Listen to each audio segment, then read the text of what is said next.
as long as I'm Minister of Justice and Constitutional Affairs, I will insist that human rights is for everybody.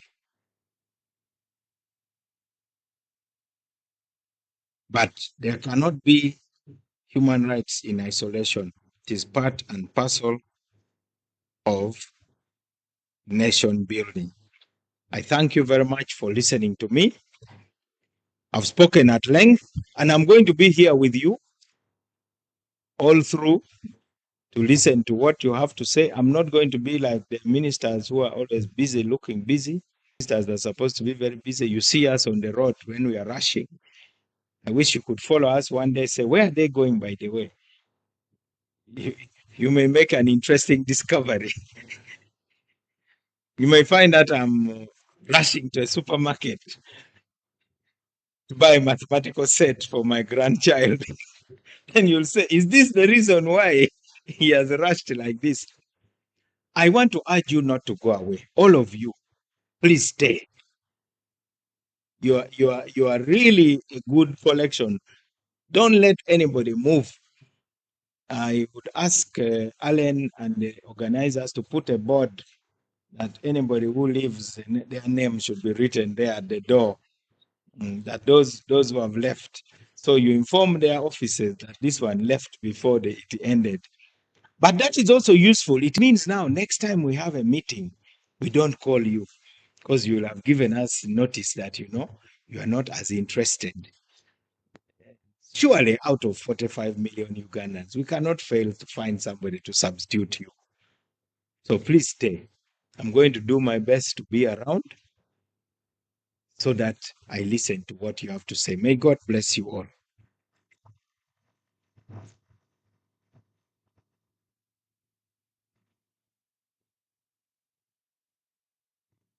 Another round of applause, please.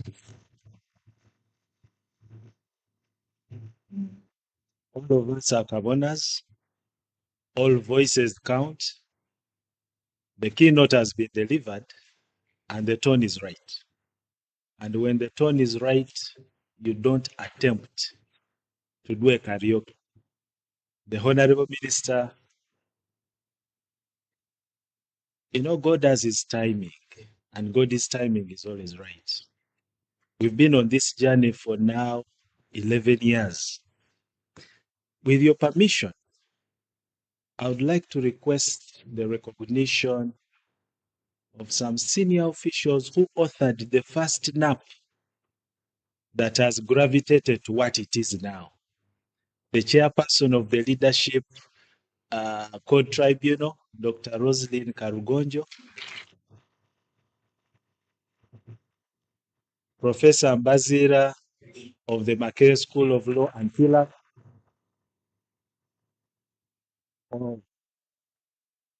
Patricia Nduru, who is now with the Uganda Christian University,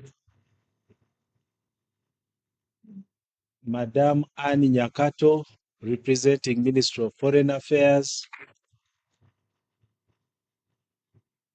Put differently, those are the original 27, the historicals.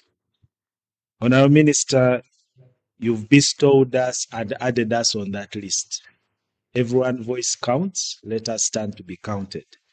I would like to inform us that we are streaming live on YouTube, and therefore your voices and the input will come nationwide, and we believe that we shall shape the future that we want to pass on to our grandchildren.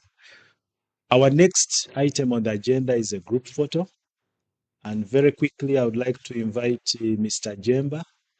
We are going to have a photo as part of the accountability for all of us. We are going to have a few seats at the front for our high table delegates, and then everyone will come and join at the back. We shall have two lines, one at the front and one at the back. As we quickly do that, please help us line up the chair. Then we shall move into the tea break. Honorable Minister, I would like to invite you to the group photo and the stakeholders as we wrap up this opening session.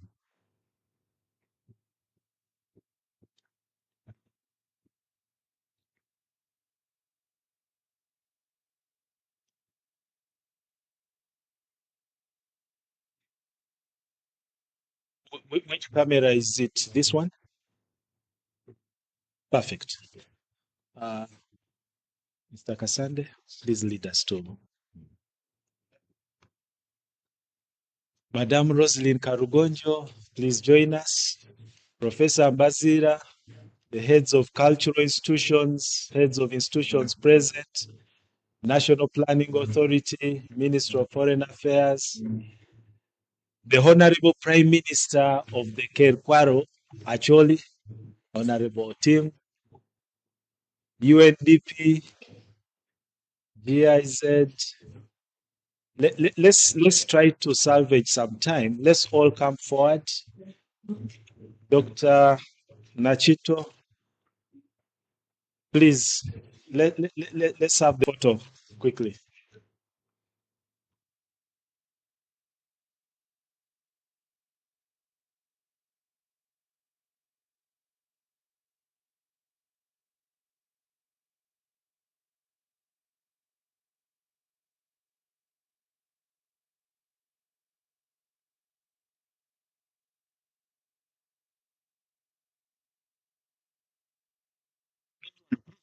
Let's have a collective shot.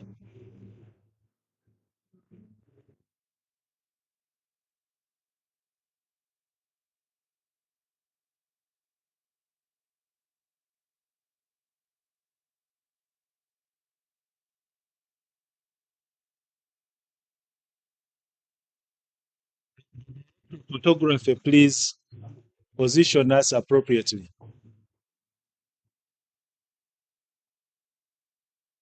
You say, come on top.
My boss, Madam Bettina.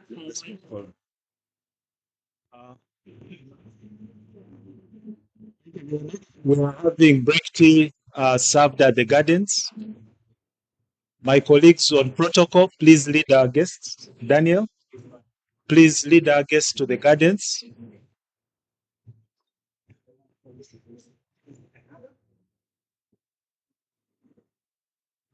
Please proceed for a quick break tea at the gardens downstairs.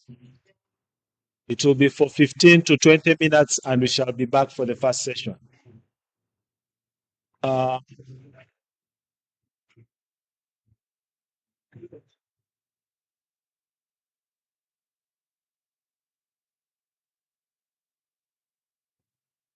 tea is served. Tea is served at the gardens below. We exit on our right and take an immediate right. Let's confirm where it's getting.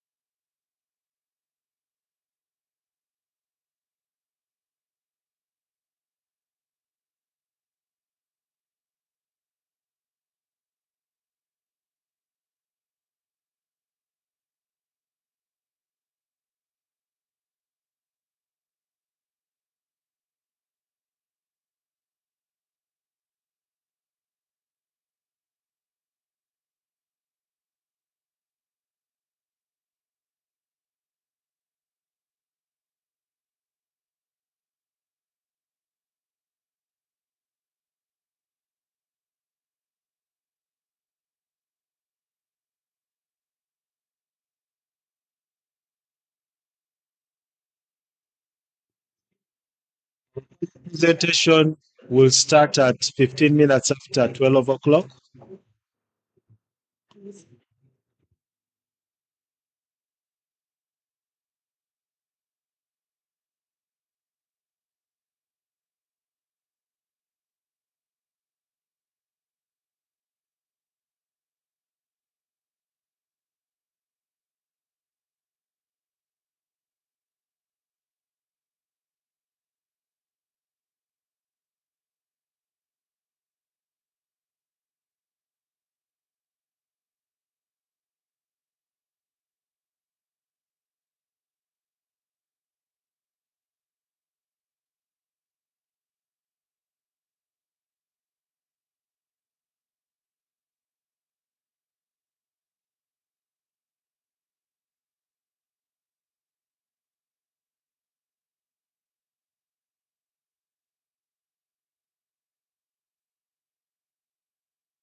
in the NDP4 itself, but also within the program implementation action plans.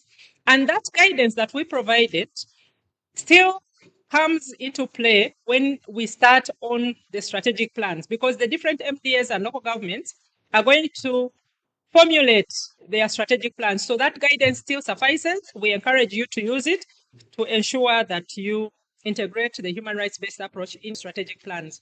In addition, we undertook a pilot of 10 programs as we were developing the NDP4, and we worked hand in hand with the GIZ in this regard, and with Professor Mazira, who fortunately is here with us. We undertook a study where we were looking through 10 of the 18 programs to ensure that we can actually ensure that the HRBA is integrated therein. And to mention but a few, we have raised them up on the screen for you to appreciate them.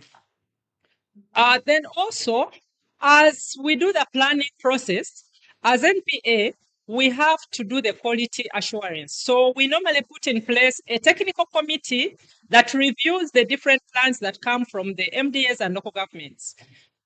Now, these committees comprise of various specialities, but for your own information, on this committee, we normally ensure that we have an expert on human rights whose main role is to ensure that they look out for human rights issues within the different plans that are coming to NPA, to ensure that there is compliance with the human rights-based approach. Where there are gaps within the different plans, then we get back to the MDA concerned and ensure that they take consideration of human rights issues so that they are integrated in the plans. And of course, then we ensure that they are implemented.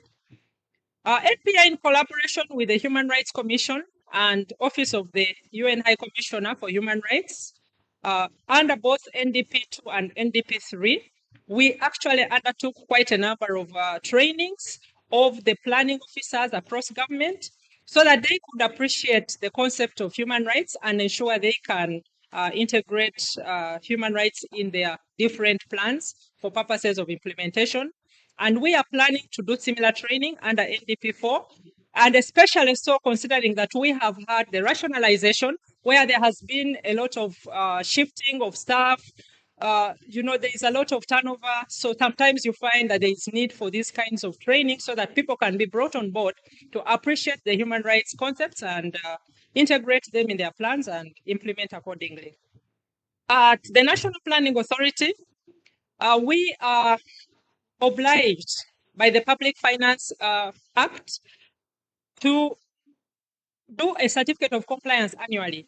And now this certificate of compliance is really an assessment that we do to establish the level of alignment of the budget to the plan.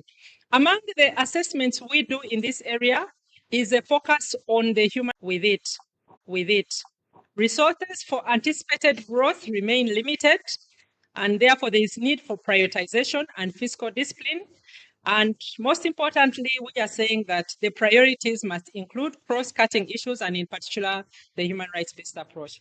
And in this regard, I would like to thank you for your kind attention.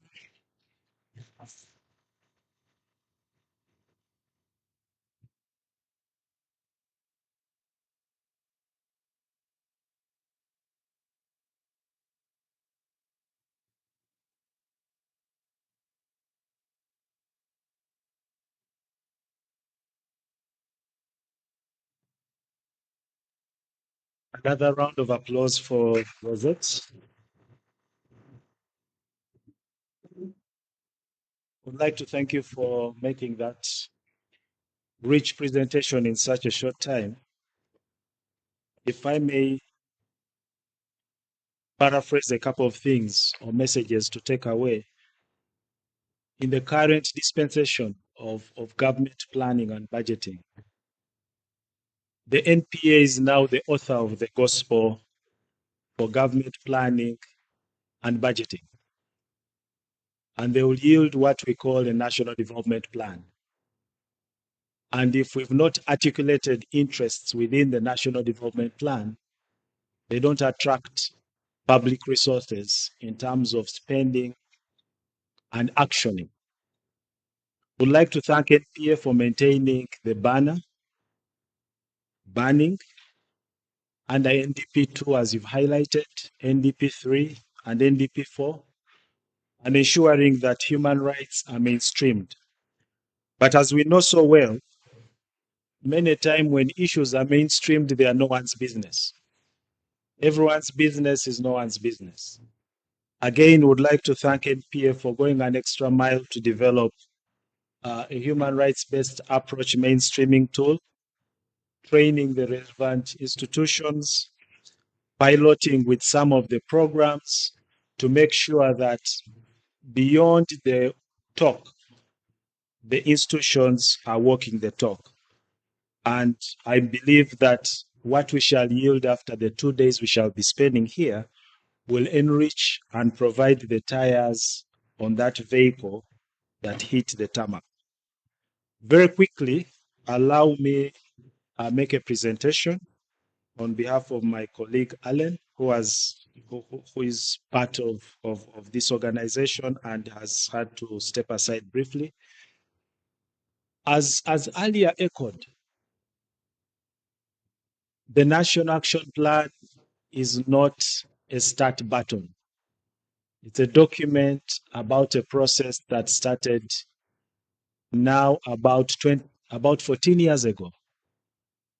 Rosette, who has just been presenting, was part of the team that confirmed the voluntary pledge of Uganda, of the government of Uganda, to develop a national action plan in Geneva in 2011.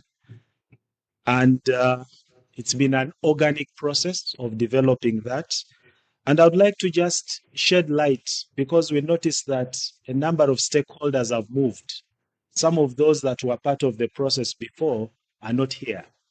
And we have fresh ideas, fresh brains, and perspectives, but we need to contextualize this in the evolution of how we get here and how long it's taken us. So I'd like to spend about 10, 15 minutes to give you a broad overview of the journey we've walked. And I'm glad some of those that initiated this process are here with us.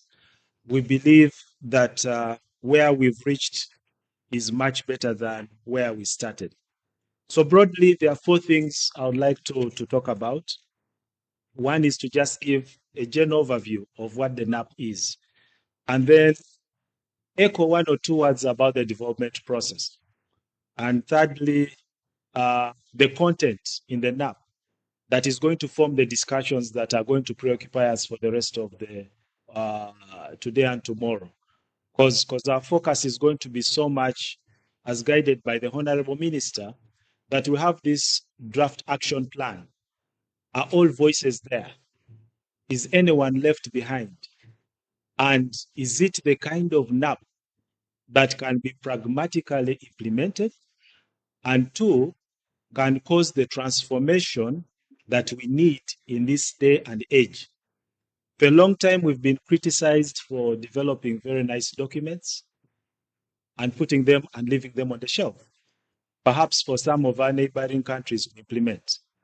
But let's cut pragmatically what can cause the changes that we desire to see. And as I always say, and yield a society that our grandchildren can inherit with us, proud of what we pass over. So lastly, the last part will be about the essence of the discussions today, which we've unpacked a bit. So very quickly, the NAP is a strategic action document. It's a document that is trying to dovetail the macro frameworks on human rights into very actionable interventions that we can implement, all of us collectively, and deliver a human rights culture in all spheres and sectors of the Ugandan society. It plays a crucial role in strengthening human rights in our governance architecture, and it has been developed notwithstanding for a protracted period, but through a rigorous consultative process. Some of us might be attending these sessions for the first time, but there have been numerous sessions in all parts of the country with some of the institutions you represent here. And one of the most recent activities we've been doing is try to align the draft action plan to the NDP4. Because unless you're current with the NDP4, it is just advisory and will not attract priority in terms of budgeting and implementation. And I think one of the critical things we would like to say that we've developed this collectively. Its implementation is not about government. Its success will not be about pointing to government responsibility only. It's a collective responsibility, and that's why we are all here.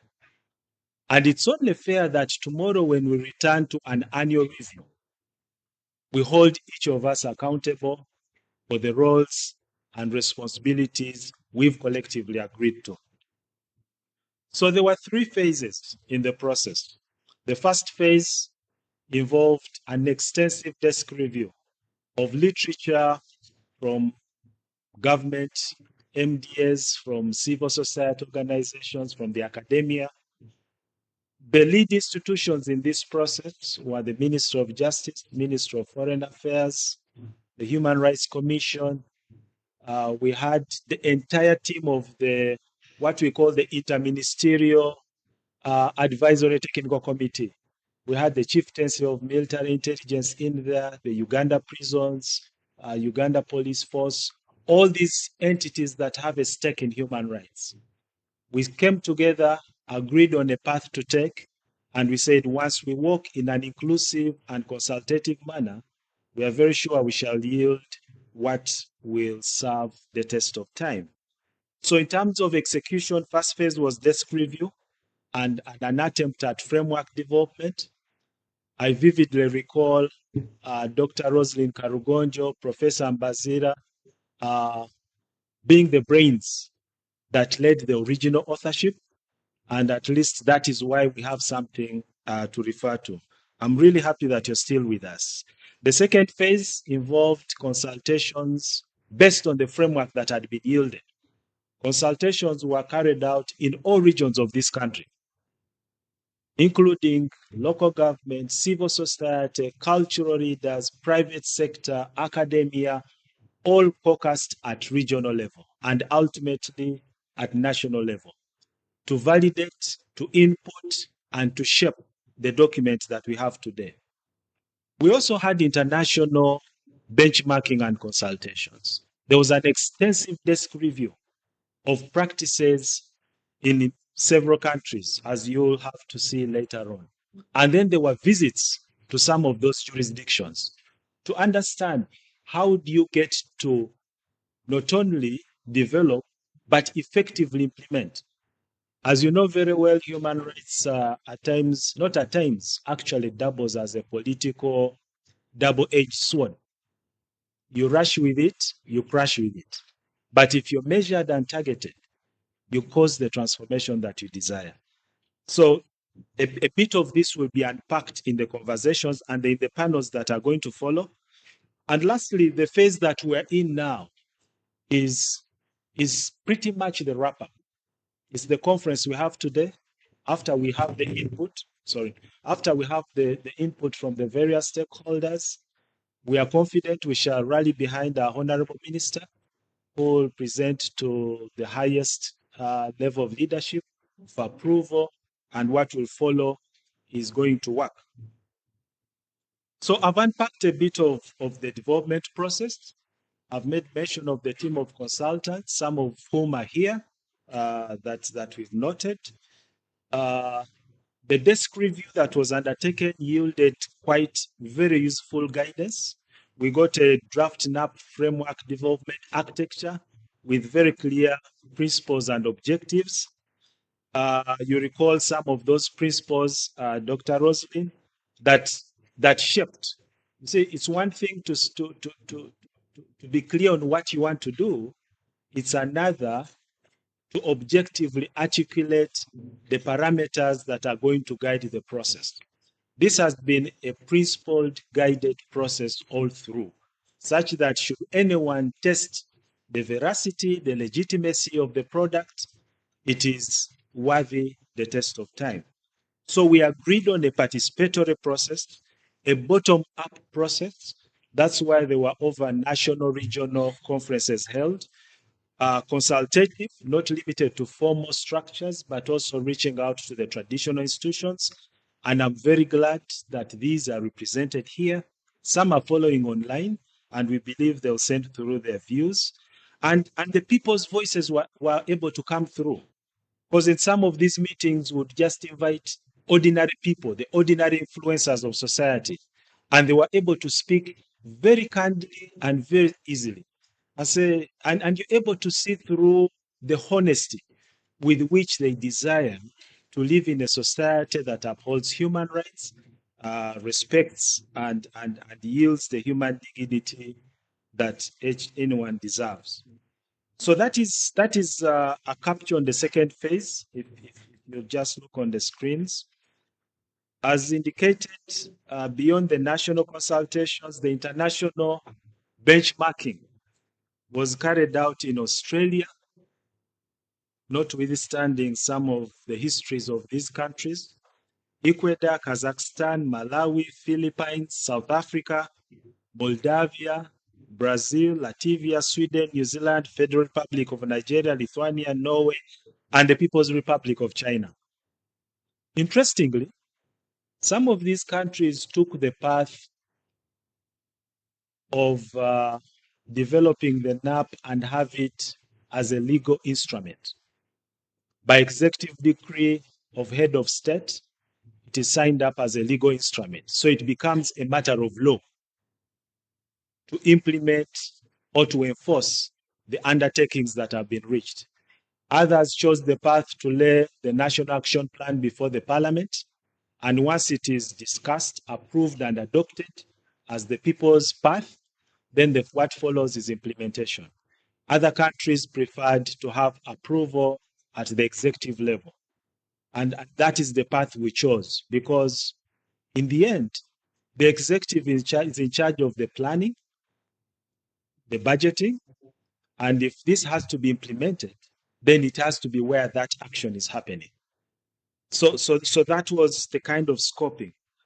And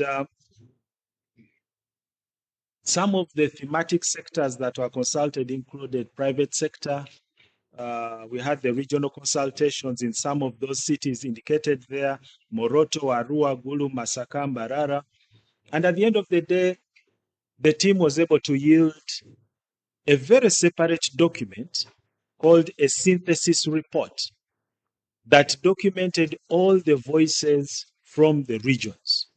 If right now you wanted to find out what was Moroto's position on the NAP, the document is solidly available. If we wanted to find out what were the views from Arua, that information is available. The essence of us sitting again together and having all these stakeholders participate physically and others online is to revalidate, because with the passage of time, certain pieces move, and make sure that we're having the right targeting. And this will be the essence of the panels, having the right targeting and the valid action plan that meets the needs and the dictates of the day. So the current phase, as earlier indicated, is this national consultative process that will yield into a final approval. So now, a bit of what is in the NAP. What is it that we are going to discuss? What is the body content of the document that we are going to interrogate for the half of today and tomorrow? The NAP is intended to help us yield a society that is based on human rights for social, economic transformation. For a long time, many of us go up country and we preach the gospel of human rights. But the people you're speaking to are just waiting for the lunch break and transport refund. We cannot divorce human rights from the welfare and the livelihoods issues. We cannot preoccupy ourselves with human rights only for the sake of the normative values in human rights. But we want to amplify and prioritize human rights because of the transformational effect on improving the dignity and welfare of the people of Uganda. And that's why we've had a tweak on the goal of the NAP. Initially, it was tailored to the NDP2 architecture. And now, with the current agenda and government focus, the tenfold economic growth strategy, the focus on social economic transformation, we must align. And that is the only way we are going to be part of the moving stream. There are 6 objectives that were agreed to that shape the NAP, and these are going to form the character of the panels that we are going to have. Objective 1 is focusing on capacity building, not just for the citizens in the name of civic education out there, but also for the duty bearers, so that we know what we are dealing with, so that a planner in the Ministry of Agriculture knows that food security is a matter of human rights. And if that awareness streams across board, then human rights becomes a culture, becomes a way of life. And when it comes to accountability, we don't hide behind technicalities, but we know that we're in this together. So it is capacity building both within the government and also for the broadly. The second objective is about equality and non-discrimination for all and under the law. There's a lot about access to justice and ensuring that we all uphold the rule of law. The third one is about guaranteeing the enjoyment of economic, social, and cultural rights. Number 4 is on civil and political rights and liberties. 5 is on rights and needs of minorities and vulnerable groups and victims of conflicts and disasters. And number 6 is about our national, regional, and international human rights obligations. We are going to have an opportunity to interrogate this and peg on the draft that we have and analyze whether this really is adequate. Again, the process yielded us implementing guiding principles. Initially, we had principles that guided the development of the NAP. But we're saying when it comes to implementation, we all need to be reading and playing with common rules. Okay? Number 1, human rights are universal and interdependent. Okay? And are all interconnected. So there's nothing like we can now deal with these civil and political rights for now. Later on, when we've gained enough money in the economy, then we shall move to economic rights. And I think we can read the logic of PDM and other economic development initiatives. Human dignity and equality is key. State responsibility is fundamental. Accountability of state and non-state actors. For a long time, accountability has been on the part of the state actors. Okay? What has the police done and not done? What about the citizenry and other non-state actors in your respective spaces, be it private sector, be it civil society, and so on and so forth? I think Ruth might confirm that private individuals are the top, are leading in the human rights violations reported. It used to be police, but police is not the leading human rights violator anymore, but rather it's abuses by private individuals. Where is the accountability, and can we have mechanisms so that we reduce those not palatable video shots we see about housemates, stepmothers, spouses going away? Access to justice. Victims of human rights violations must have transparent and effective mechanisms for redress. And international cooperation is key. We are not an island. We are part of a broader international ecosystem. We might have our reservations in some spaces, but we cannot lose the fact that we are part of the global ecosystem. system. Objectives of the NAP, I've highlighted a bit of this. The slides that follow try to spell out the interventions under each objective. Once we developed the 6 objectives, we said, well, not everything can be delivered at a go, especially now when we're dealing with a time frame of 5 years. So what do we prioritize? What can we deal with as a matter of urgency, as a matter of priority? So issues of strengthening policy legal frameworks, capacity building, empowering citizens become critical and objective 1. Objective 2, again, there's a bit of framework development and strengthening mechanisms for investigating and addressing discrimination, promoting inclusive democratic governance by encouraging participation of marginalized groups in political affairs, and so on and so forth. We have this information in the documents on our table, so I don't want to labor a lot of time on this. Objective 3, again, we don't lose out the frameworks, but then there's provision for critical areas like education in terms of quality, especially in the rural areas, issues of fair wages, and strengthening policies to ensure access to adequate and affordable housing. Objective 4 is about civil and political rights. There's a lot of activity in this area. And as you all are aware, we are warming up to the national elections. And this is one of those spaces that should be interrogated deeply. Objective 5 is about addressing the needs of vulnerable groups. Our dictum is that we should not leave anyone behind. And as the Honorable Minister guided, all voices count. Be it the minorities, the ethnic minorities, the Batwa, the Ik, the Benet. For a long time, the youths are classified as a special group, notwithstanding that they are a majority, but they have their vulnerabilities, issues of children, and so on and so forth. Persons with disabilities. Objective 6 is about fulfilling Uganda's national, regional, and international human rights obligations. I'm glad the first session that will shortly kick off will be chaired by Commissioner Line Ministries, Commissioner Betty Nakungu, who is also in charge of international cooperation. I'm glad under your leadership, our state reporting is very good.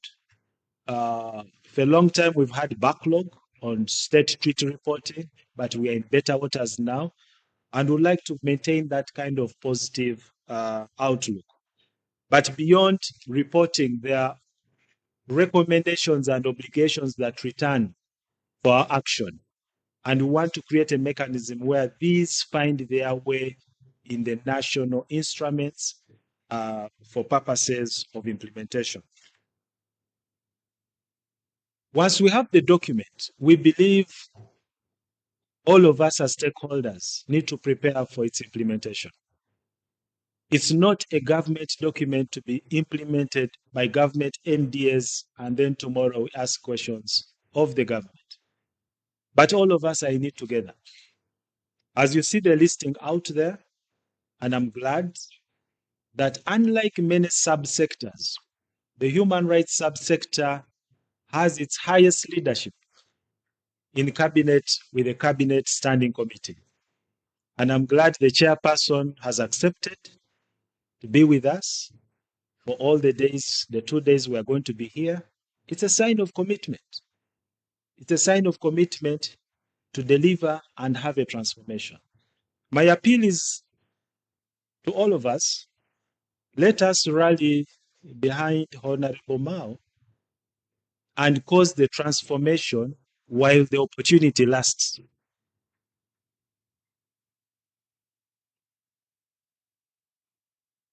So in terms of roles, during one of our last sessions, we expect that we are going to have a bit of discussion on the implementation architecture. We believe that the Cabinet Standing Committee on Human Rights will provide overall policy political and strategic leadership. The Ministry of Justice and Constitutional Affairs will provide overall technical leadership and coordination of implementation of the NAP. The Human Rights Commission, that is a national uh, independent human rights institution, will serve the role of monitoring and providing the checks. How are we progressing? Trying to evaluate how we are faring in realizing the various milestones. And for human rights desks across MDS and local governments, ours is to institutionalize and provide leadership at that level and make sure that our responsibilities are executed, our undertakings are implemented, and we're able to mainstream this in the budgets. Non-state actors and partners, you also have a critical role. You complement state primary responsibility. You have your own territory to cater to. And I believe if we converge, we can collectively deliver this. Tracking of results is one of those critical issues that the Honorable Minister mentioned, that we should have a mechanism that tracks how we are faring forward. And we shall have regular coordination and oversight by MOJICA. We shall have quarterly reviews by the Interministerial Committee. We expect to have annual progress and performance assessments from UHRC and a midterm review 2 years down the road, and a final evaluation at the end of NDP4. And we shall have a clear framework on performance indicators and means of measuring progress. Funding for implementation. The NAP is being mainstreamed under existing the government planning and budgeting frameworks. And we expect that the partners will also do the same and also tap in the existing funding streams. We don't anticipate that there will be a separate pass, a separate project called NAP. One of the reasons why the strategy is to integrate, because this is part and parcel of how we do things. The human rights-based approach and mainstreaming human rights should never be seen as a separate project for UHRC, EOC, Ministry of Justice, and a few entities. But it's our collective way, it's our culture of governance, of service delivery, of doing business if it's the private sector, and so on and so forth. So we intend that this will be mainstreamed and implemented in that dictum. Lastly, today's national conference has 3 objectives: to generate views from all stakeholders to enrich the NAP, to build consensus and ownership of the NAP by all stakeholders so that all of us are equal shareholders, just like all of us are equal shareholders in the future of this country. And finally, we intend that we shall give a wrap up to the draft NAP with a view that we rally behind the Honorable Minister of Justice to have this progress to Cabinet for consideration and appropriate action. The ultimate outcome is building consensus. A few months ago, there was an ugly scene that happened somewhere in Geneva when one of our government leaders was presenting issues of human rights before the UN mechanism. A certain group organized mob action. And for me, that presents a typical scenario of lack of consensus. Some of those participants in that process are with us here. And for me, my appeal is that let's have a one agenda on human rights. One of the things that I'd longed for is a very clear vertical profile on leadership in the space of human rights. So many subsectors struggle to have that organization, especially when your mandate is articulated in the Constitution. Every entity says, I'm an independent vote, I'm a constitutional body, uh, I report to Parliament, I have my statutory mandate. But for the very first time, and for a rare opportunity that we've seized, we have an apex architect of our organization with a cabinet standing committee up there. We have a technical interministerial committee. We have parliament that provides oversight to the human rights committee. We have the MDAs with human rights desks that report to the higher level of the interministerial committee. We have civil society, academia, and private sector rallied in the third quartile. If this forms our blueprint, I believe we can be proud of the outcomes as a collective. In conclusion, we believe the NAP represents a significant commitment on advancing human rights, strengthening governance, and promoting inclusivity. Its success depends on the collaboration of government institutions, civil society, the private sector, the academia, cultural institutions, faith-based organizations, and all shades of institutional arrangements and the general public towards a common outcome. Embedding human rights into the national plans, policies, and governance architecture will enable Uganda galvanize itself as a just, equitable, and human rights respecting society. I would like to thank you for listening to me. I would like to apologize for stretching. We've lost a bit of time, but I believe it is worthy the sacrifice. I thank you very much.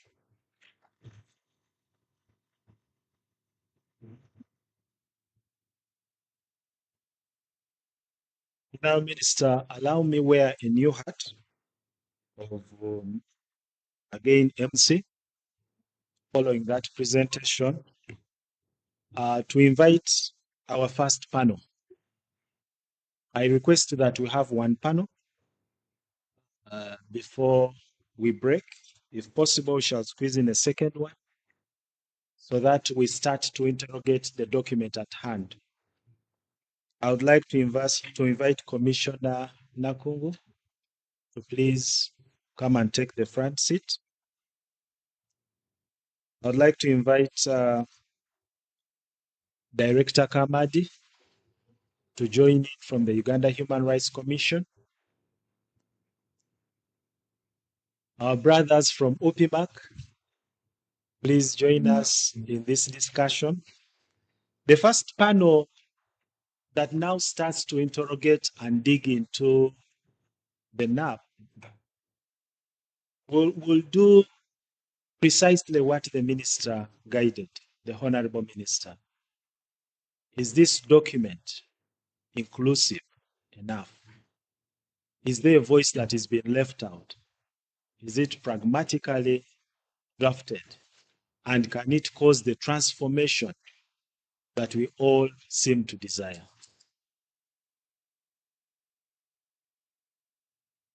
I hand over to the session chair, Minister of Justice,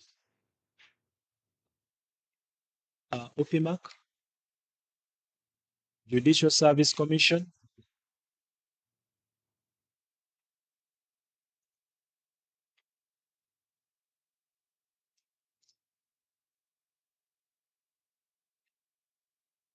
Could you have a microphone? Yeah.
So without further ado, let's start with a representative of the Human Rights Commission who's going to introduce himself. Thank you.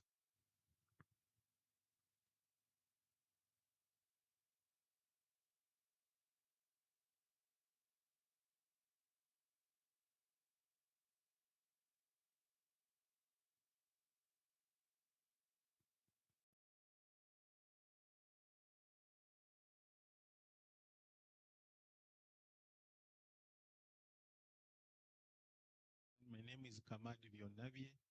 I'm the Director of Research, Education, and Documentation at the Uganda Human Rights Commission. I've been asked to say something about capacity building of duty bearers and citizens in the protection and promotion of human rights. Honorable Minister, ladies and gentlemen, human rights is about the dignity of the human person. Anybody whose rights have been violated will attest to the humiliation, suffering, anguish, name it, they go through. Now, at the level of human rights violations, I picked a number of things from the keynote address by the Honorable Minister, but one I would like to relate to this objective is where he said human rights, in order to violate human rights, you need to have power. Otherwise, if you are powerless, whose rights will you violate? Then he also said human rights defenders interface with those in power every other time. And therefore, it is important to look at the role of the duty bearers before we even talk about the rights holders. Now, in terms of capacity building, in many cases, mistakes are made, in my view, to target the rights holders, and we think the duty bearers know it all. Unfortunately, not. Now, in this National Action Plan on Human Rights, it would be very, very important to pay deliberate attention on the duty bearers. I will never forget a booming headline I read in the New Vision towards the 2016 general elections. Some survey was made, and they were asking citizens and duty bearers alike, what would you like to be the priorities for the political class, those who were contesting for the 2016 general elections? And the fact that we hold elections every after 5 years and also in by elections, I see that question relevant every other time because we may think 2016 is long ago. And this was it. The writer at that time, who was a reporter from the New Vision, who is a human rights defender at that level, said Ugandans were not interested in issues of human rights. All they wanted was they talked about housing, food, employment. Now, my question was if that can pass the editorial desk of the New Vision, with due respect, to say that food, employment, housing, those are not human rights issues. That the citizens are not bothered with human rights. I unfortunately I forget the date of the publication, but it is there. I read it and it stuck in my mind. Now, that thinking was that human rights is about uh, demonstrations, torture, freedom of assembly, and it did not link very well with the other objectives, which are actually talking about economic, social, cultural rights. So, in terms of capacity building, there is a tendency to think that duty bearers in MDAs know it all. We do not know it all. It, just yesterday, I had one ranking legal officer in this country saying Article 23 of the Constitution is non-derogable. which is not true. And this is a high-ranking lawyer in Uganda. You can see the need to build the capacity of duty bearers. Non-derogable rights are well known. They are found in Article 44 of the Constitution. Within the framework of Article 43, the right to personal liberty can be restricted, and indeed it is usually restricted. But somebody is informing the country that Article 23 is non-derogable, which is not true. So we need to build the capacity of duty bearers, just as we need to build the capacity of the rights holders. And we take it very seriously. Now, in this limited time, this is what I would like to highlight, that you cannot defend a right you do not know. So capacity building should be cross-cutting to, to, to sensitize all citizens, duty bearers, rights holders alike. Because many people do not know some of these provisions in the Bill of Rights. And this, the Honorable Minister alluded to it. People are good at criticizing personalities, but if you ask them the framework within which they are talking, like many people say, power belongs to the people. Article 1 of the Constitution. That article has provisions A, B, C, D, you know, and even power belongs to the people. It doesn't stop at that, which must be exercised in accordance with this Constitution. We need to unpack all these provisions using different methodologies for people to appreciate. So you cannot defend a right you do not know. Human rights are claimed before, ladies and gentlemen, and this message needs to be clear. Nobody is insulated against human rights violations, whether you are at what level.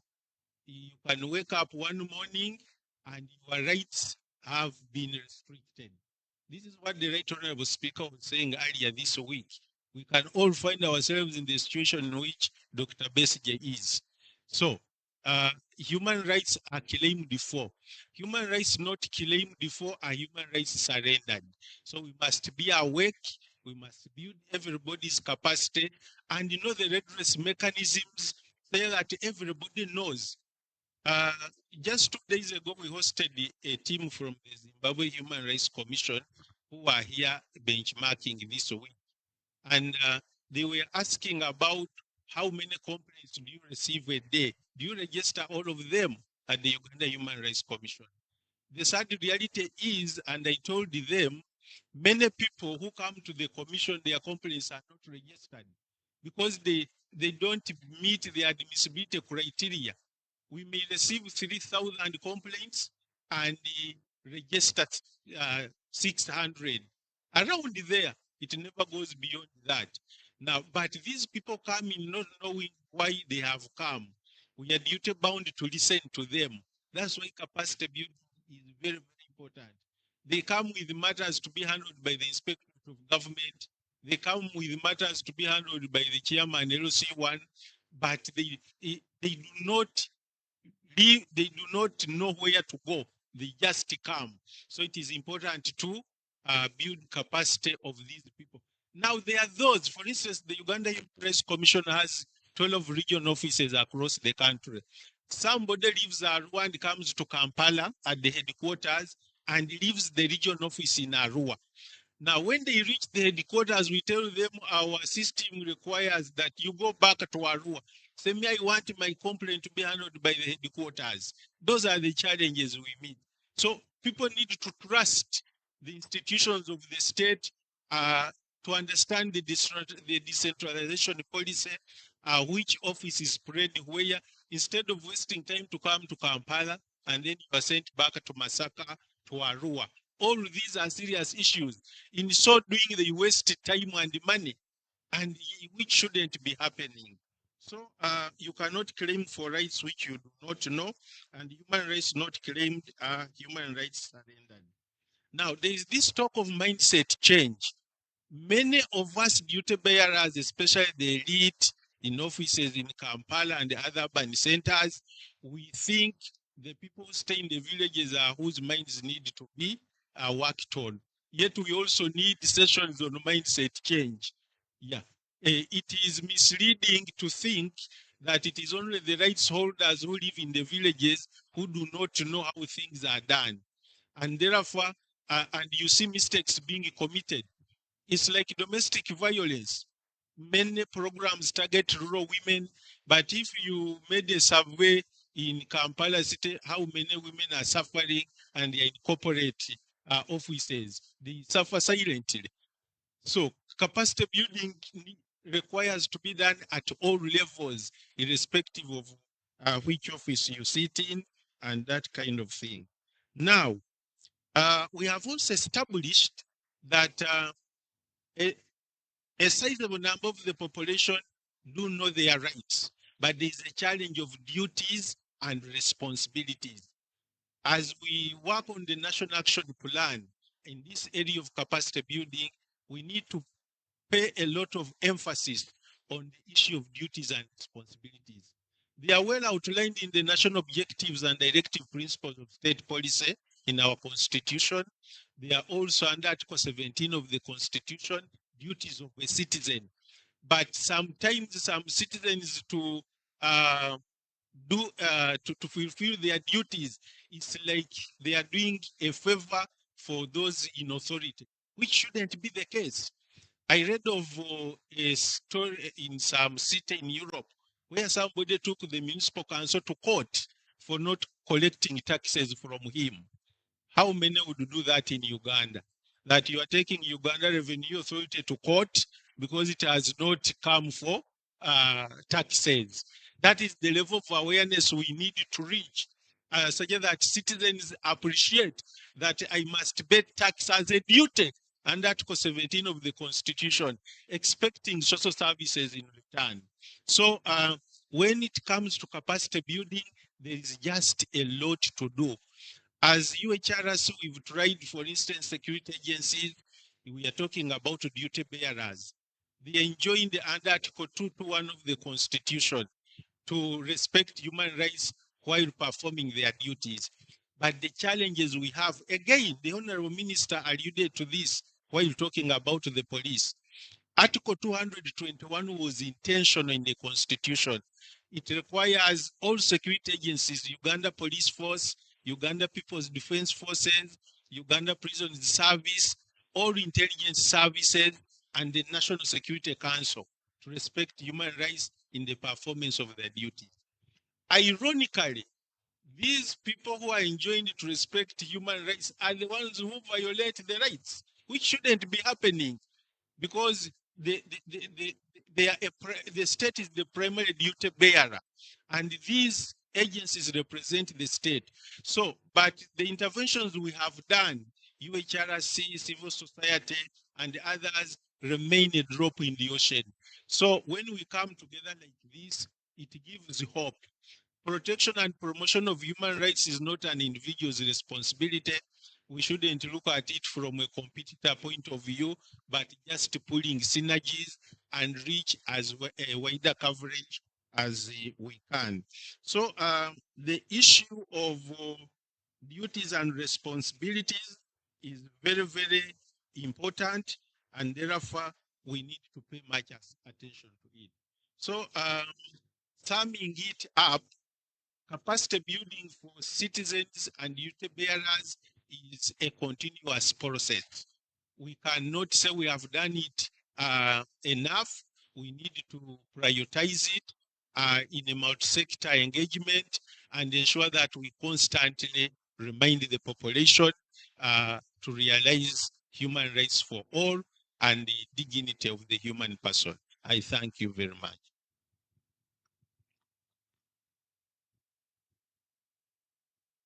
Thank you, Mr. Biondavi. I hope I pronounced it well. Bionavi. Yes. All I is. Okay. Okay. Okay, thank you. Next, let's listen to a gentleman from FMAC. He'll also introduce himself. Then we'll wrap up with a round of questions and proposals on the Thank you, now. Thank you, Session Chair. All protocol observed members. Like my colleague has said, my name is Philip Wanzira. I work with UPMAC. UPMAC is a civil society organization closely with the VRSSC and the Human Rights Commission in relation to civic education, stroke voter education. I was requested to make a reflection, prepare for reflection on the capacity building for government and the citizens. I'm sorry to say that I received my invitation yesterday on mail and I was in transit. What I'm going to mention is just an overview of what we have done as regards the mandate of civil society organization in relation to human rights. Our main objective as a civil society organization is to empower the citizens with knowledge such that they are able to demand for their rights. Like my colleague alluded, and from the keynote address of the minister, the civil society are the voices of the people.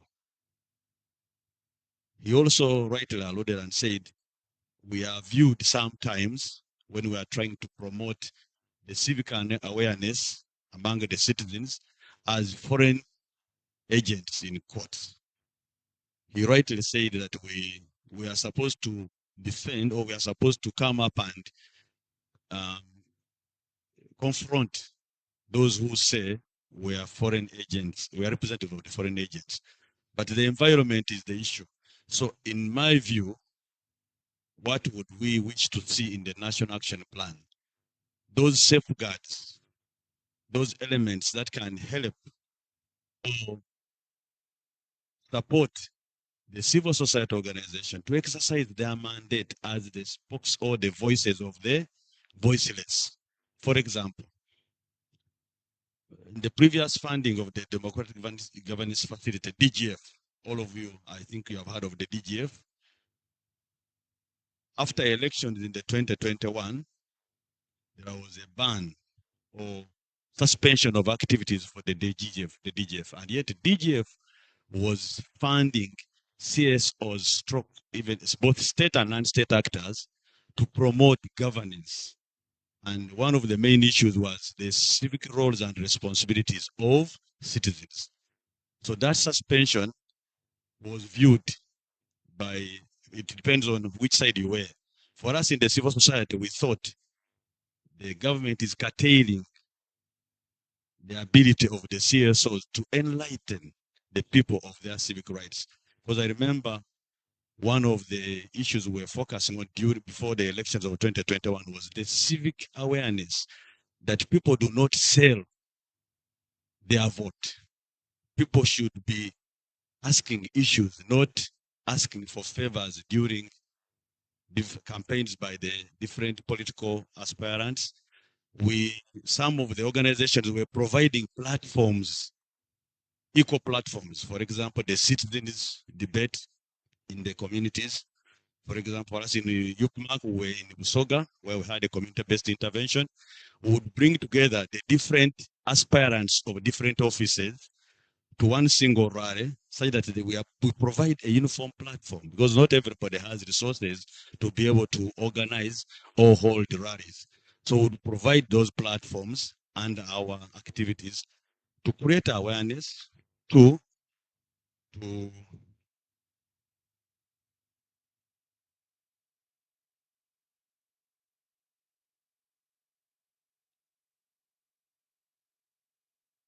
be guided that I should focus on the National Action Plan.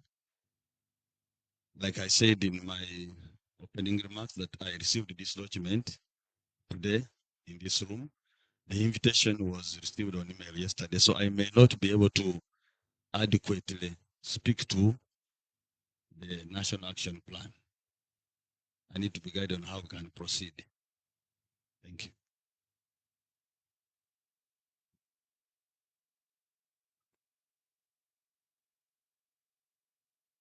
Yes. Thank you, Philip.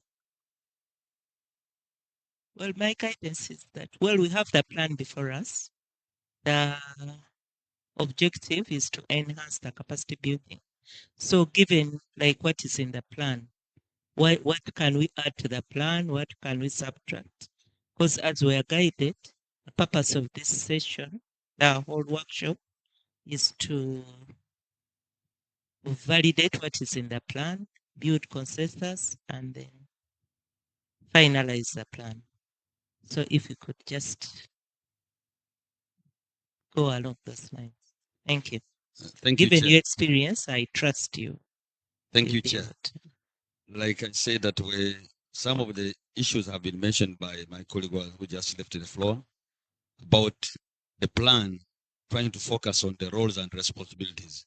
I was giving an example of what we did in the previous engagements where we identified that you can not only focus on the rights holders who are the citizens, you should also focus on the duty bearers. We were able to involve the elected and appointed leaders also to know their roles and responsibilities in regards to human rights.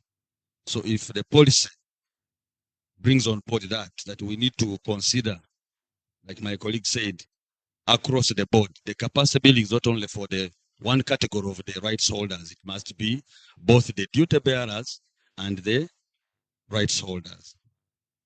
The other issue I would want to see that it comes out clearly in the National Action Plan is creating that environment for the civil society organization, who are the voices, who are the advocates, like it was rightly said by the minister, for the people, that they are not misunderstood by the state or the power holders.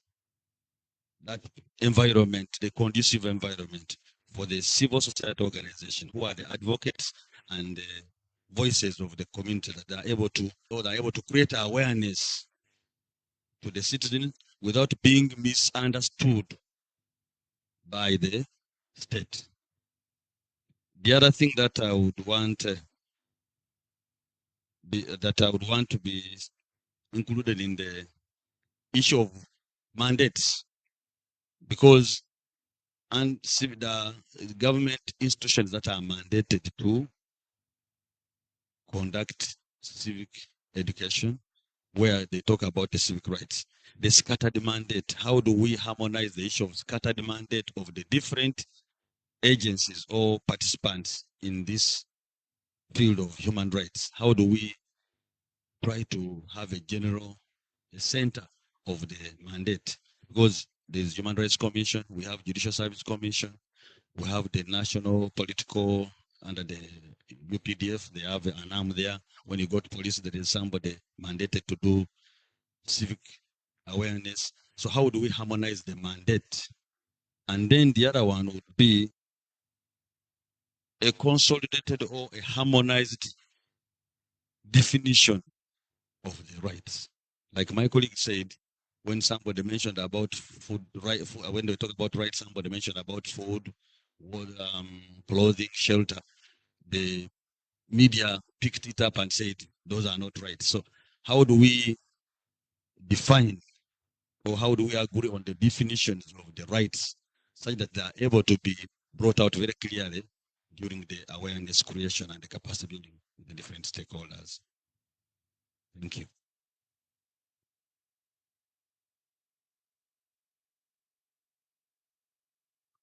Okay.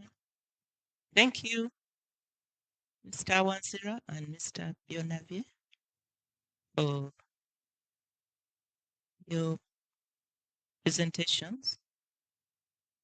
Fellow participants, as you've heard, Mr. Bionavie emphasized the need to enhance capacity of both the duty bearers and the citizens that are being protected by under the NAP.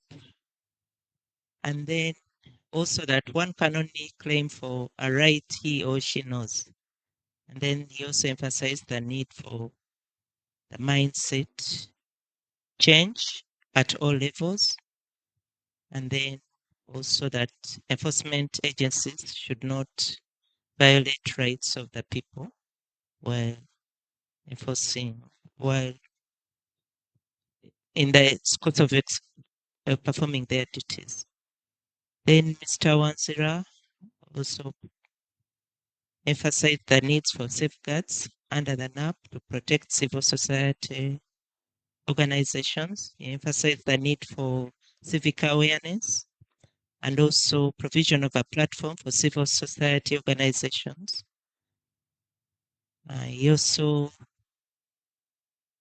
talked about the need for harmonization of the mandate of the different organizations, so that, and also for a clear definition of the rights that are being protected. At this point, I would request views from the audience on objective number 1 of the NAP. And if there are also any comments on what has been presented before us, then this is the time. We have only 10 minutes for this session. Thank you.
Yes, now it's working, but I'm already up.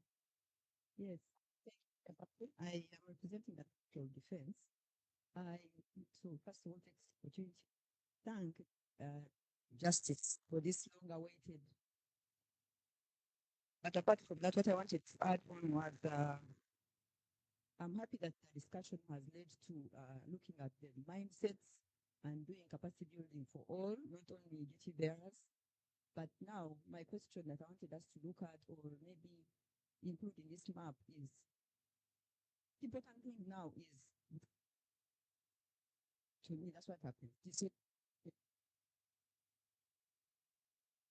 To know, because the issue is culinary. So I think as we move forward, we need to look at this dissemination. People that this document, how do they get this information to be disseminated? And this one, as much as you, the population needs to know also what they are right. How we can reach this. That was my thought. The leading for thank you. Thank you. Another. Can we hear from Casita? Thank you very much, Chairperson. There is a gap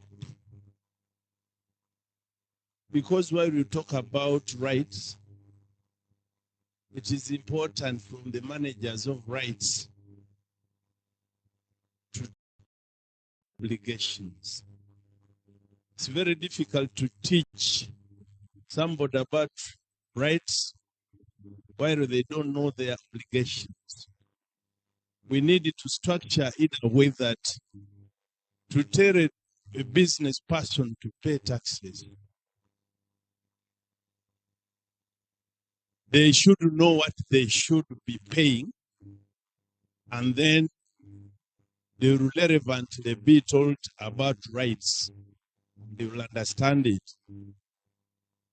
Women demand rights from men, but they know their obligations. It's very unfair for you to demand your rights, yet you don't know your obligations in a particular matter. It ends up that men, for example, live along the business sector, do not just sleep in the chairs. You know, people sleep in the chairs. The women go everywhere, and you, the human rights defenders, always protect the women.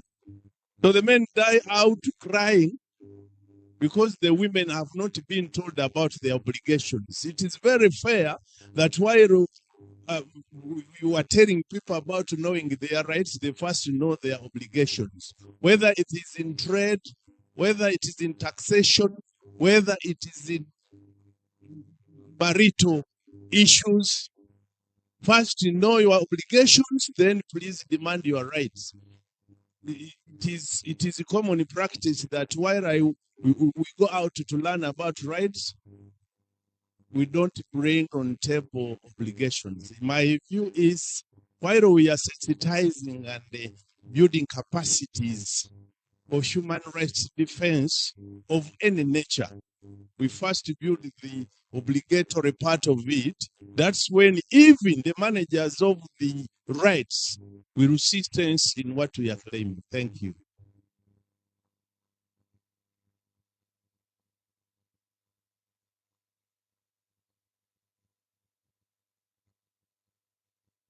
Thank you so much. I want to appreciate the Ministry of Justice and there's very just of ownership in the do. I taking this down to my structures now.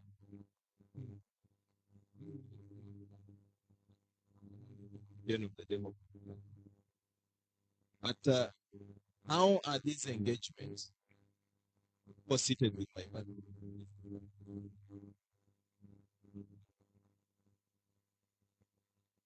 These engagements are very central.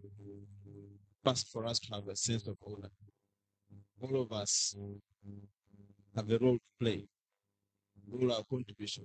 Central. I want to make my intervention by course supplementing and appreciating the contribution of Isa. A lot of time we speak about what government or we leadership what, but we do not speak about the other side of it.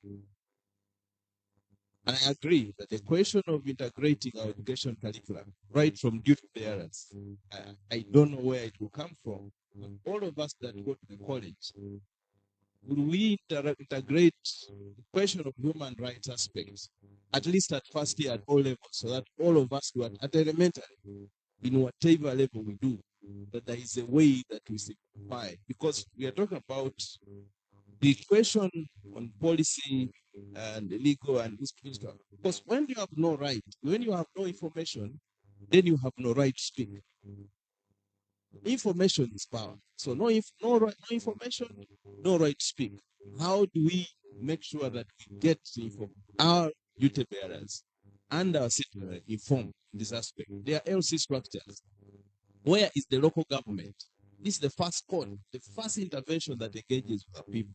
Where is the court LC structure in terms of making sure that our people are aware? The elderly, the stakeholders, the elders, we have the church. When we have a platform every Sunday, every Friday, every Saturday, what lead to the ministry, only to the, but everybody within the community, so that this becomes part of our daily bread. I beg to submit.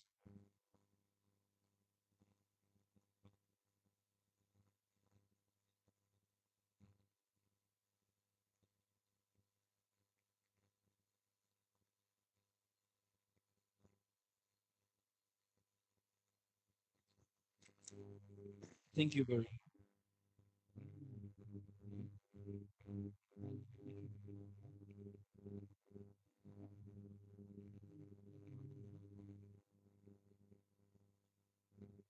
There should be a section of religion and belief which brings out those particular action failing from the in line with Article 18 of the Constitution, how they link rights. For example, particular action taken, implement or operationalize Article 120. Section 1.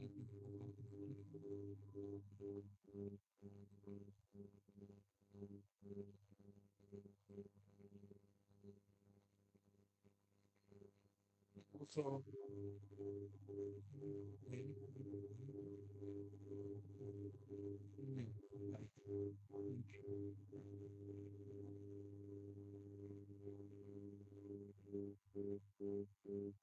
Thank you. One burning one from the lady.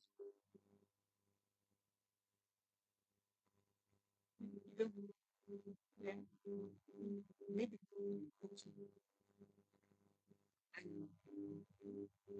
I know the labor rights that we know, but it process is fine. And he had mentioned that people from different districts to come to Kampala, and yet there are regional offices. So my question to him was, as Uganda Human Rights Commission interrogated, why maybe people don't trust the regional offices, or why are they moving, trekking all the way to Kampala? Could it be an issue of like staffing, or people are not aware about that? Maybe they also need to look into that. Very critical.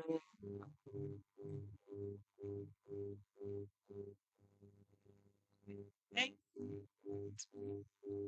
This point, it's the panelists to respond the questions and contributions made by the panel, made by the participants. But before that, let the Honorable Minister make remarks. since we are talking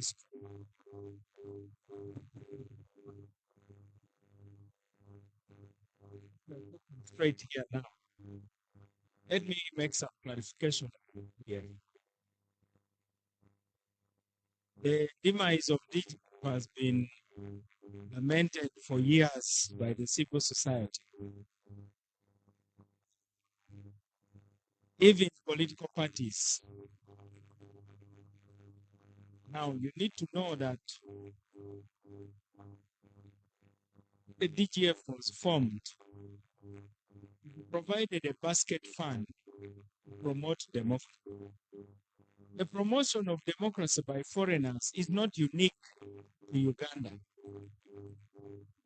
It is part of nation building. After the Second World War, Japan had to get support to rebuild its democratic institutions. Even Germany got support to rebuild democratic institutions. The former Soviet states got support to rebuild democratic institutions. Therefore, it is wrong for anyone to assume that this was interference. The Uganda government accepted the idea of the basket fund, and the supreme governing body had a government representative sitting on it. From my information, the representative of the government was usually absent in the meetings. So rumor mongers filled the gap, telling the government what the so-called foreigners were plotting.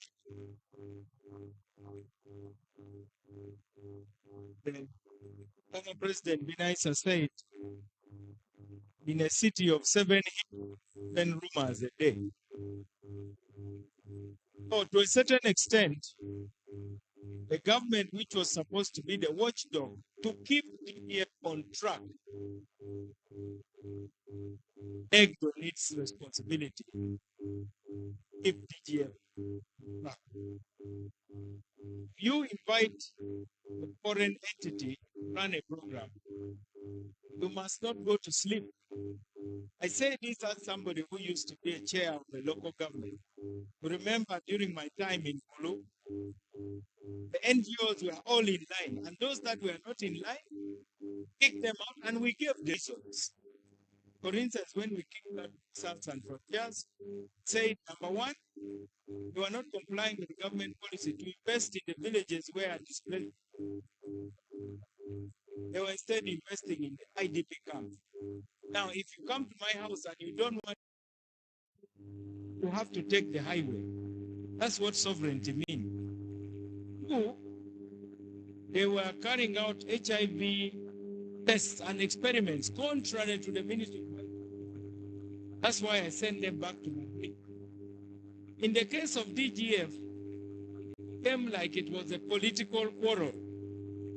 So the actual reasons have never been articulated by anybody.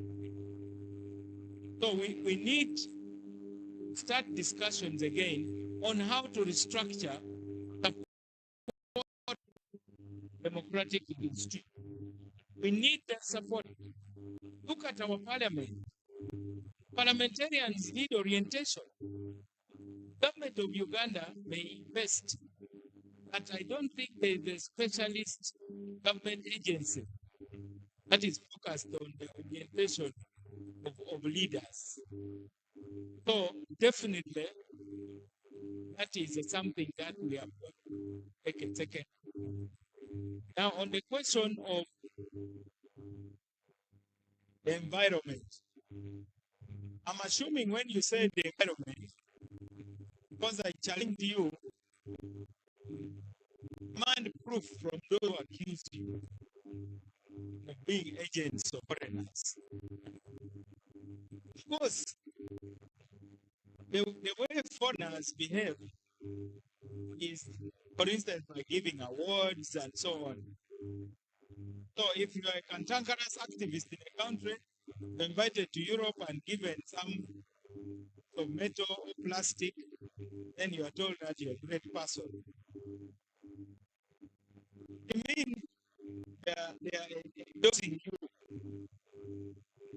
They are endorsing your activity.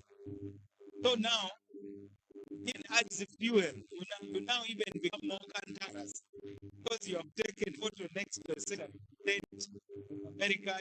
And these people, they have their own agenda. Oh, you actually instrumentalized even against your better interest. They pick you up like a balloon. You think you are great. Afterwards, they forget about you. I've seen that happening all over Africa. And I can tell you this as somebody who has been a very prestigious foreign program. But they can easily put you in a bubble. Start thinking that you are even equal to them. So, these are some of the things that we need to talk frankly about. None of you have another country. This is your only country. Even when you go to live in this country, tell you that you are such a great activist. I think the certificate should be from Uganda to appreciate your work. Because ones, some of them are like the case of Uganda, have regime change fundamental. The regime change fundamental is want to instruct and they legitimizing Uganda. Yet, if things go bad, look at them. They messed up Libya. They have left the Libyans. So it is also important that we, civil society members, also, oh, wait a minute. Uganda have a problem with my government. I think the government will change and there are ways in which I can do it. As a matter of fact, them instrumentalizing some, they deny you agency. Whenever I'm addressing Kenyans and Americans, I tell them, by the way, these are our homosexuals. They are Ugandans. Why are you not allowing them? Me, I've even met them. The president has even. Who told you that they need your help? Let them come and they confront us. They are now in the Supreme Court that Uganda says any rights that are not named are not excluded. That's a question for the Supreme Court. They think that whatever it is not named in the law is not simply excluded because it are not been used. The fine legal term. So I call upon the civil society, don't be denied agency by foreigners. Now I request that when it comes to environment, if you are truly honest, speak the truth. I'm told some of you receive messages of blackmail, that even money is extorted from you when you are renewing your as NGO, but you are not seeking out. But you are aiding and abetting the problem. If somebody comes, you know that internal security is supposed to vet your file. So if internal security operatives come,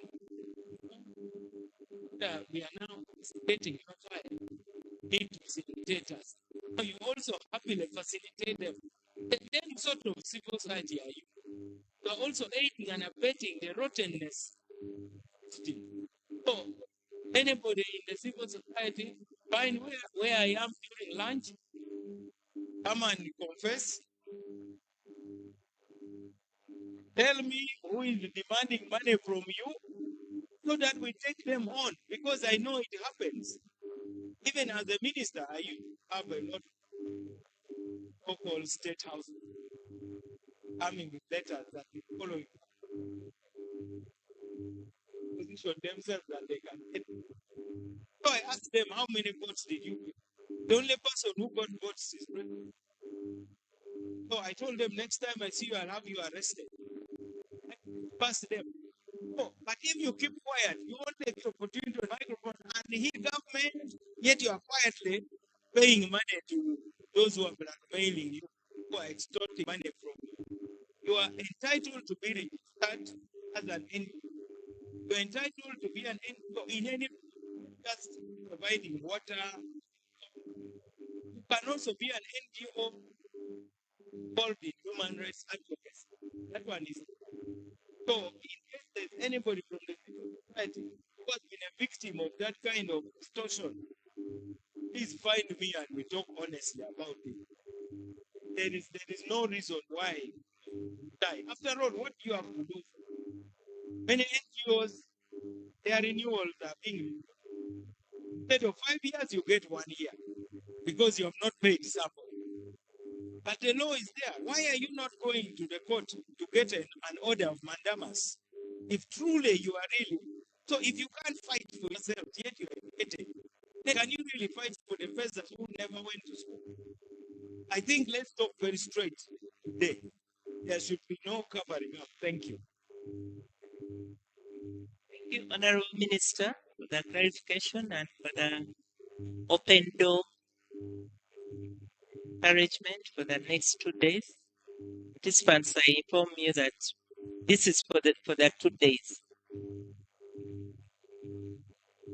So we are encouraged to approach the minister and inform him about the challenges you're facing. Well, I'm standing between you and lunch, but let's have a wrap up. Let's have our panelists quickly respond to the comments made by the participants, and then we'll bring. I'll start with Ahmad. Thank you very much.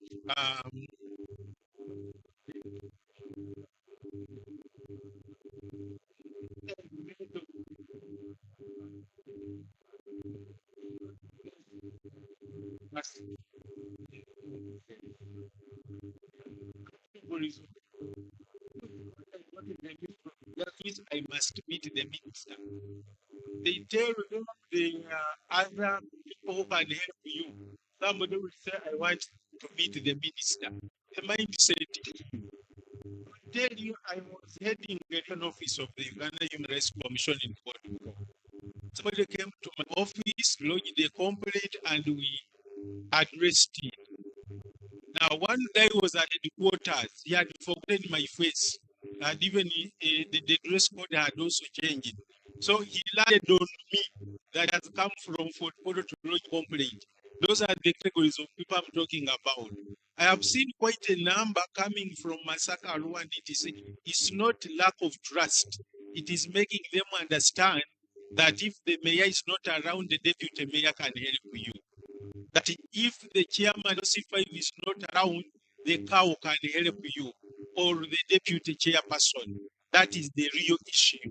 And you not knowing where to find the redress is also very important. Instead of having a mindset that for me, when I go to the electoral commission, it must be justice in Yabakam.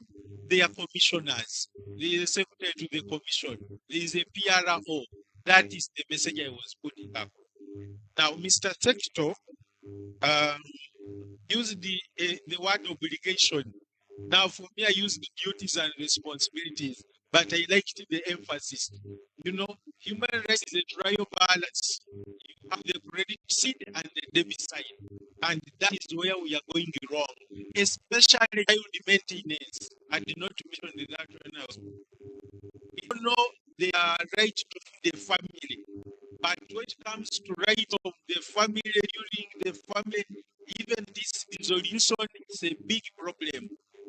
I want to appreciate many women of Uganda because if they were behaving like some men, I don't know where we would be. Really, the women are looking after children, the men have abdicated their responsibilities. I heard the General, Brigadier General Bulaiji at one time saying, I think we need a law before to compel somebody to look after children before they are allowed to marry. Because now it's like if people are free to just marry, produce children, and abandon them. It's a very big problem. Duties and responsibilities.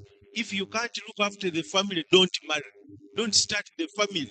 And then, instead of causing people misery. Now, the issue of dissemination, I think it will come at one of the resolutions tomorrow here that was talked about. Um, Otherwise, uh, the issue of capacity building is very, very important. People are throwing bottles, empty bottles of water. Naka, so there near State House was shocked. Somebody driving a Primo and dropping an empty bottle of soda in the central business district. We need value systems. We need to talk to ourselves. A policeman disappears from a junction for 1 minute and we block ourselves for hours. What kind of population are we? You know, and you say you want to do mindset change in Kisoro. We need to start with Kampala before you go to Kisoro. I thank you. Thank you. Can we hear from Thank you, Chair. Mine is to appreciate the Honorable Minister. Additional clarification is made. We're here for 2 days. If anything about it.